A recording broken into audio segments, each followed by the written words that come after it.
बिस्मिल्लाहिर्रहमानिर्रहीम। अस्सलामु अलैकुम।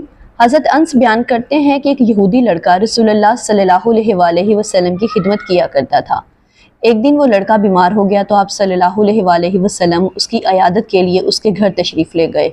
आप सल्लल्लाहु अलैहि वसल्लम उसके सरहाने बैठ गए और उसे इस्लाम की दावत दी।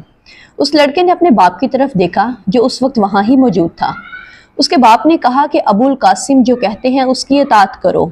लड़के ने इस्लाम कबूल किया।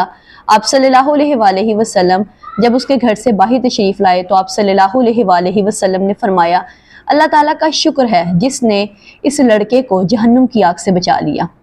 इससे पता चलता है कि एक यहूदी लड़का जब आप सल्लल्लाहु अलैहि वसल्लम की जो खिदमत करता था, जब वो बीमार हुआ तो आप उसकी बीमार पुरसी के लिए उसके घर तशरीफ़ ले गए। इससे पहले आप सल्लल्लाहु अलैहि वसल्लम ने उसे कभी भी इस्लाम की दावत नहीं दी थी।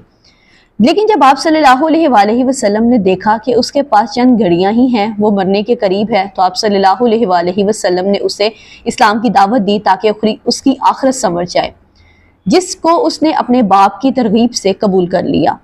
तो इससे साबित होता है कि रसूलुल्लाह सल्लल्लाहु अलैहि वसल्लम ना सिर्फ मुसलमानों के लिए बल्कि गैर मुस्लिम जो खदाम थे उनके लिए भी बहुत रहम दिल थे। जज़ाकल्लाह।